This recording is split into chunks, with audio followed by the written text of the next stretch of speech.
सुरजन की दुविधा। दृश्य एक गांव का बाजार। तेज धूप खिली है। सुरजन मध्यम आयु का व्यक्ति पसीने से लथपथ कुछ सामान खरीद रहा है। सुरजन स्वयं से, अरे बाप रे, कितनी धूप है, शादी की तैयारी भी करनी है और ये गर्मी भी, जल्दी जल्दी सामान खरीद लेता हूँ। सुरजन कुछ और दुकानें घूमता है। अचानक उसके पेट में तेज दर्द उठता है। वह अपना पेट पकड़ लेता है। सुरजन स्वयं से दर्द से कराहते हुए, उई माँ, ये अचानक क्या हो गया, पेट में इतनी तेज दर्द, लगता है लैट्रिन आ रही है। सुरजन परेशान होकर इधर उधर देखता है।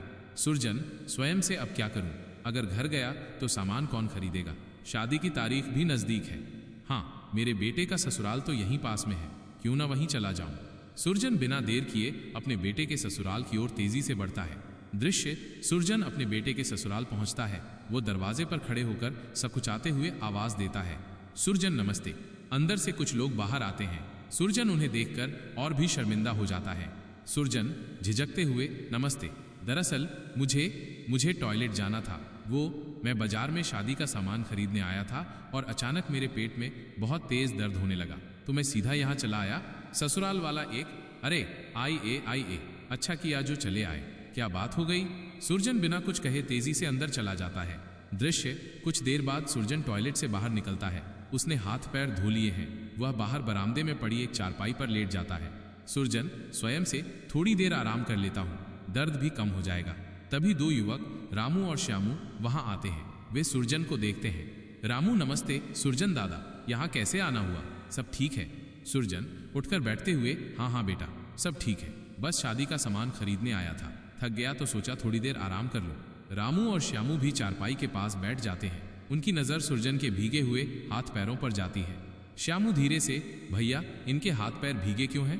रामू, लगता है सुरजन दादा शादी की खरीदारी में थक गए होंगे, आराम करने आए होंगे तो हाथ पैर धो लिए होंगे। श्यामू, गलत। रामू, क्या गलत है, सही तो कह रहा हूँ। श्यामू, मैं बताता हूँ क्यों भीगे हैं, क्योंकि सुरजन दादा टॉयलेट गए थे। रामू, तुम्हें कैसे पता।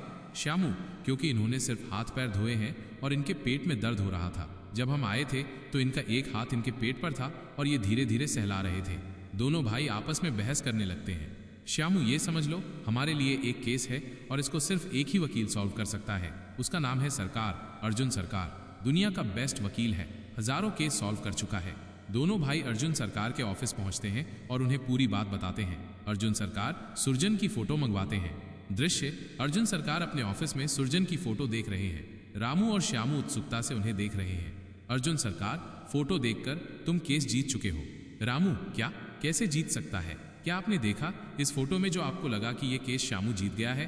अर्जुन सरकार, देखो इस फोटो में एक चीज कॉमन है, वो ये है कि सुरजन दादा ने अपना चेहरा नहीं धोया है। इससे ये पता चलता है कि सुरजन दादा मार्केट में शादी की खरीदारी करने आए थे। अचानक उनके पेट में दर्द होने लगता है। फिर उनको ये ख्याल आता है कि पास में मेरे बेटे का ससुराल है, क्यों ना हम वहां जाके थोड़ा आराम कर लें और टॉयलेट हो लें, फिर मेरा पेट भी साफ हो जाएगा, फिर अपना सामान भी खरीद लूंगा। अगर सुरजन दादा को अपना चेहरा हाथ पैर ही धोना था तो वो आपके घर नहीं जाते। क्यों, वो बहुत जल्दी में थे कि शादी की खरीदारी कर लूं और अपने घर चला जाऊं। वो सिर्फ टॉयलेट गए थे, इसलिए उन्होंने सिर्फ अपना हाथ पैर ही धोया था, क्योंकि 90% लोग टॉयलेट से बाहर आते ही ज्यादातर हाथ पैर ही धोते हैं। उस वक्त चेहरा धोने का ख्याल नहीं आता है। सुरजन दादा का चेहरा देखो, सुबह से मिट्टी और पसीने से कितना गंदा है। अगर ये अपना चेहरा धोते तो इनके चेहरे की मिट्टी और पसीना नहीं होता और पेट में दर्द होने से आदमी के चेहरे का रंग उड़ जाता है। तो ये केस श्यामू ने जीत लिया है। रामू, सही में वकील हो तो आपके जैसा, अर्जुन सरकार के जैसा। धन्यवाद।